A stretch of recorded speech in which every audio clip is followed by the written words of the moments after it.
വടക്ക് കിഴക്കൻ സംസ്ഥാനമായിട്ടുള്ള സിക്കിമിൽ കനത്ത മഴ തുടരുകയാണ്.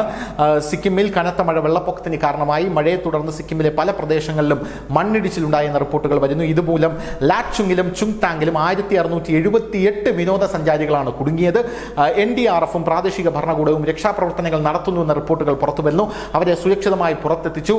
മംഗൻ ജില്ലയിലെ ചാരത്തിലെ ഒരു സൈനിക ക്യാമ്പിൽ മണ്ണിടിച്ചിലുണ്ടായെന്ന റിപ്പോർട്ട് പുറത്തുവരുന്നു. ഇതിൽ 3 സൈനികർ മരണപ്പെട്ടിട്ടുണ്ട്. 6 സൈനികരെ ഇപ്പോഴും കാണാതായിട്ടുണ്ട്. 100-ലധികം പേർ ഇപ്പോഴും ലാച്ചുങ്ങിൽ കുടുങ്ങിക്കിടക്കുന്നു എന്ന റിപ്പോർട്ടുകളാണ് പുറത്തുവരുന്നത്.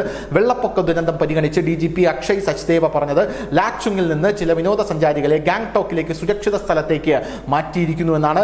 ലാച്ചനിൽ കുടുങ്ങിക്കിടക്കുന്നവരെ രക്ഷപ്പെടുത്താനുള്ള ശ്രമങ്ങളും പുരോഗമിക്കുകയാണ്. കനത്ത മഴയെ തുടർന്ന് മംഗൻ ജില്ലയിലെ മണ്ണിടിച്ചിലുണ്ടായി. ഇതുമൂലം റോഡുകൾ അടച്ചിട്ടിരിക്കുകയാണ് എന്നുള്ള റിപ്പോർട്ടുകളാണ് പുറത്തുവരുന്നത്. എന്തായാലും ചാത്തേനിലെ സൈനിക ക്യാമ്പിലുണ്ടായ മണ്ണിടിച്ചിലിൽ ലഖൻവീർ സിംഗ്, ലാൻസ് നായിക് മുനീർ ഠാക്കൂർ, പോർട്ടർ അഭിഷേക് ലഖ്ദ എന്നിവരാണ് മരണമടഞ്ഞത്. 6 സൈനികരെ ഇപ്പോഴും കാണാനില്ല. അവർക്കായി തിരച്ചിൽ തുടരുകയാണ്. റോഡ് ശൃംഖല പുനഃസ്ഥാപിക്കുന്നതിനുള്ള പ്രവർത്തനങ്ങൾ BRO ആരംഭിച്ചു. വാഹനങ്ങളുടെ സംഘം ഫണ്ടാങ്കിൽ എത്തിയിട്ടുണ്ട്. അതിൽ 7 പുരുഷന്മാരും 561 സ്ത്രീകളും 381 കുട്ടികളും ഉണ്ട് എന്ന റിപ്പോർട്ടുകളാണ് പുറത്തുവരുന്നത്.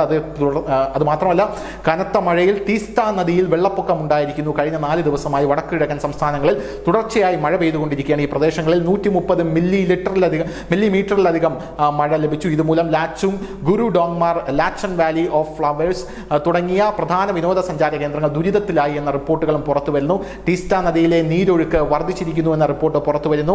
വെള്ളത്തിലെ തിരമാലകളുടെ ശക്തി വർദ്ധിച്ചിരിക്കുന്നു എന്ന റിപ്പോർട്ടുകൾ പുറത്തുവരുന്നു. പ്രകൃതി ദുരന്തത്തിൽ നിരവധി റോഡുകൾ തകർന്നു എന്ന റിപ്പോർട്ടുകളും ഇപ്പോൾ പുറത്തുവരികയാണ്. News desk, news India Malayalam.